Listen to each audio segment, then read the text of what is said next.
A Bíblia afirma em Hebreus 4,12 que a palavra de Deus é como uma espada afiada de dois gumes. Nós precisamos entender essa analogia, porque ela foi empregada e como, de forma prática, podemos permitir que isso seja útil para mim e para você. Esse é o assunto da nossa conversa hoje. Fique comigo e nos próximos minutos vamos entender um pouco melhor. Estou hoje em Orlando, na Flórida, passando para trazer mais uma palavra ao seu coração. Hebreus 4,12, como disse, afirma: porque a palavra de Deus é viva e eficaz e mais cortante do que qualquer espada de dois gumes, e penetra até o ponto de dividir alma e espírito, juntas e medulas, e é apta para julgar os pensamentos e propósitos do coração. Essa é uma declaração feita a respeito da palavra de Deus, que em outros lugares das Escrituras é comparado com uma espada. No livro do Apocalipse, nós vemos uma espada saindo da boca do próprio Jesus e a Bíblia diz é com ela que ele vai guerrear. Nós vemos o apóstolo Paulo escrevendo aos Efésios e dizendo que a espada do Espírito, na armadura de Deus, é a palavra de Deus. Mas precisamos entender o que é essa espada cortante, que penetra a ponto de dividir juntas e medulas, alma e espírito. E eu quero apresentar a você uma figura que a própria Escritura, ela usa de maneira que a gente possa entender não apenas o que aconteceu um dia no passado, uma mera narrativa histórica, mas que a gente também possa aprender por meio dos simbolismos. Então, no primeiro livro de Reis, no capítulo 3, de 16 até o 28, nós temos uma demonstração da sabedoria que Deus deu a Salomão para julgar o povo com justiça. Duas mulheres se apresentam para uma audiência com a seguinte história: eu dei à luz um filho, essa mulher também, ganhamos os filhos praticamente juntas, moramos juntas, e à noite, enquanto ela dormia, rolou sobre a sua criança que morreu. Ela trocou as crianças e de manhã, quando acordei assustada com a criança morta, constatei que não era minha e ela está com meu filho. A outra dizia: não, o filho é meu, e fica aquela discussão. A Bíblia diz, Salomão diz: me tragam uma espada. E quando ele pede para trazer a espada, ele diz: cortem a criança no meio, dê metade para uma, metade para outra. A Bíblia diz que a verdadeira mãe, movida pelo instinto materno, diz: não mate a criança, deixe com ela. Mas a outra dizia: nem minha nem sua, metade para cada um. E imediatamente pôde-se constatar quem de fato era a verdadeira mãe. E quando olhamos para essa figura, nós temos aqui alguns paralelos interessantes. Salomão, tanto quanto na figura e condição de um filho de Davi, termo que é atribuído a Jesus, que quando você olha a sua genealogia é descendente de Davi, mas também como rei, como juiz, ele é uma figura de Cristo. Aqui ele pede uma espada cortante, e essa espada é que vai expor quem está falando a verdade e quem não, quem era mãe, quem não era, quem estava mentindo e quem não. E o propósito da espada era justamente, ele usa aquilo para trazer à tona o que estava no coração de cada uma daquelas mulheres. Quando eu olho para essa figura relacionada ao rei Salomão e observo a declaração do livro de Hebreus que acabamos de ler, que a palavra de Deus é viva e eficaz, é como uma espada cortante de dois gumes, ela penetra não só a ponto de separar juntas e medulas, estão muito juntos, mas são coisas distintas, como também alma e espírito. Então, nós temos uma compreensão do poder da palavra de Deus, de adentrar o mais íntimo de cada um de nós e trazer à tona algumas coisas que talvez não estejam sendo vistas. A nossa conversa hoje gira em torno do poder da palavra de Deus e de uma das suas ações específicas em nós. Então, eu quero, em primeiro lugar, começar falando do problema. Depois, em segundo lugar, eu quero falar do diagnóstico. Em terceiro e último lugar, aqui na sequência, eu quero falar da cura. O problema é aquilo que está no coração. Nós olhamos para declarações de Jesus, como, por exemplo, quando ele está discutindo com os discípulos o fato de que comer um alimento impuro não os colocaria numa condição de impureza espiritual, porque diz a impureza procede do coração.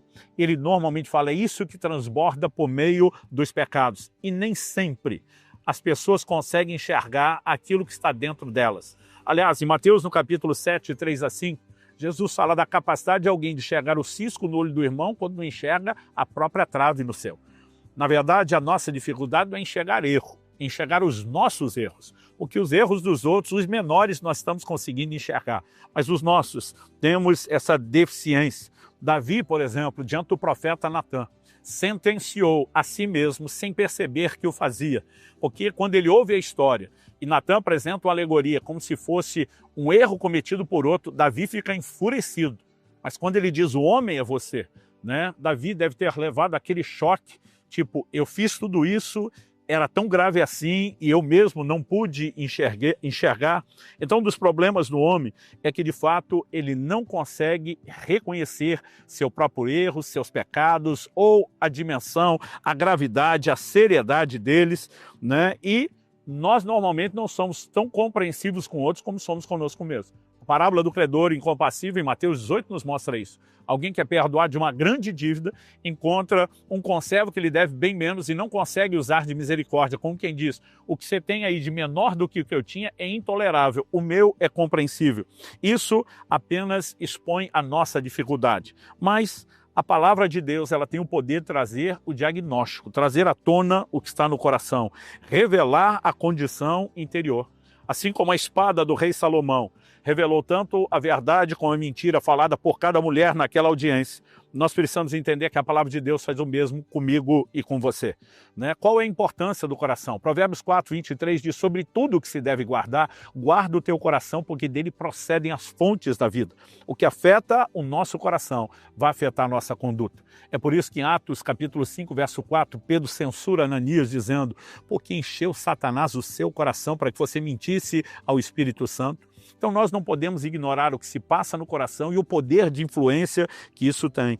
Agora, se influenciado pelo Espírito Santo, o coração está protegido. Romanos 8,16 diz que o Espírito testemunha com o nosso espírito que nós somos filhos de Deus, mas quando é influenciado pelo maligno, isso normalmente não termina bom.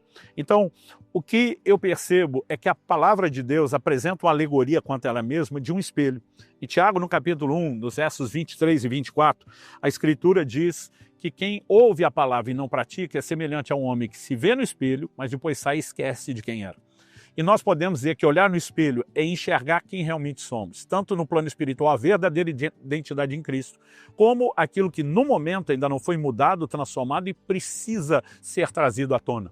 É muito comum as pessoas chorarem ao final de uma palavra num culto, mas depois, porque se expuseram um pouco à influência da palavra, se esquecem daquilo que viram e o processo que Deus estava tentando iniciar não pôde ser continuado. Agora, o mais importante não é apenas entender o problema, e nem só que é possível ter o diagnóstico por meio da palavra, porque ela traz isso à tona, é entender que a própria palavra, ela também proporciona a cura. É ela que muda a nossa condição interior. E Tiago, no capítulo 1, no verso 21, a Escritura se dirigindo a pessoas que já tinham nascido de novo, né? O verso 18 nos mostra isso, quando diz que nós somos regenerados pela palavra de Deus. O verso 19, Tiago diz, sabei isso, meus irmãos, o chamando de família da fé. No 21, ele diz o seguinte, recebei com mansidão a palavra em vós implantada, a qual é poderosa para salvar as vossas almas. A maior parte das vezes, quando o Novo Testamento está falando de salvação no sentido espiritual, a palavra grega utilizada nos originais é sotero. Aqui nós temos o uso da palavra sozo. Todas as vezes Jesus curava um enfermo e dizia, vai em paz, tua fé te salvou. A palavra usada ali é sozo. Ela indica a salvação no sentido de um livramento, mas é uma palavra que também fala de cura e de restauração. O Salmo 19,7 diz, a lei do Senhor é perfeita e restaura a alma. A palavra de Deus tem o poder de trazer cura e restauração para a nossa alma. Para emoções que foram machucadas por um pecado que não está mais lá. É por isso que a Bíblia diz que nós temos que nos livrar de todo vestígio de iniquidade, né? Todo resquício. Ou seja, o pecado não está mais lá, eliminamos a prática, já fomos perdoados por Deus, mas há certas marcas que ficaram, que precisam ser trabalhadas em nós para que não haja reincidência nas mesmas práticas. E a Bíblia nos mostra que a forma que recebemos essa cura e restauração é pela própria palavra de Deus. A mesma palavra que expõe o erro do nosso coração, apresentando o diagnóstico de nossa real condição, ela também oferece cura, ela tem o poder de trabalhar em nós. Mas quando Tiago diz recebei com mansidão, ele está dizendo, olha, não levante defesas, não se proteja, na verdade se faça vulnerável, se exponha. Porque como Jesus nos ensinou na parábola do semeador, em Mateus 13, dos versos 18 a 23, nós vemos que cada tipo de solo não é que alguém já nasceu daquele jeito. Jesus relaciona isso com a forma como cada pessoa ouve a palavra de Deus. E se nós aprendemos a realmente nos expormos, né, nos abrimos, nos tornarmos receptivos à ação da palavra de Deus, ela é um elemento poderoso para a nossa transformação. A Bíblia diz que penetra, né, juntas e medulas, alma e espírito, e que ela é apta para discernir os intentos do coração. Ela vai expor o que está lá, mas ela também tem o poder de corrigir, ela tem o poder de sarar. E eu e você precisamos não apenas entender isso, mas praticar a exposição à palavra.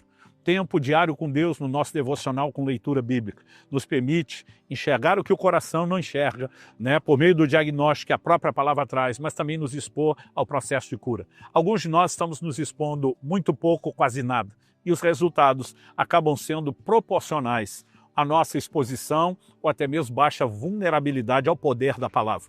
Mas quando entendemos o poder da palavra, né, aquela que criou todas as coisas, aquela pela qual o universo é sustentado, a palavra de Deus, e deixamos que ela trabalhe em nós, haverá transformação. Então, meu apelo ao seu coração é: exponha-se à espada cortante do Rei Jesus, não do Rei Salomão. Aquela que não apenas vai trazer à tona o que está dentro de você, mas também vai mudar você, vai aperfeiçoar você. Esse poder único pertence à palavra de Deus. Por isso o Salmo 138 diz: exaltaste acima de tudo o teu nome e a tua palavra. Ela é poderosa, seguirá sendo e pode agir na sua vida à medida que você se expõe a ela.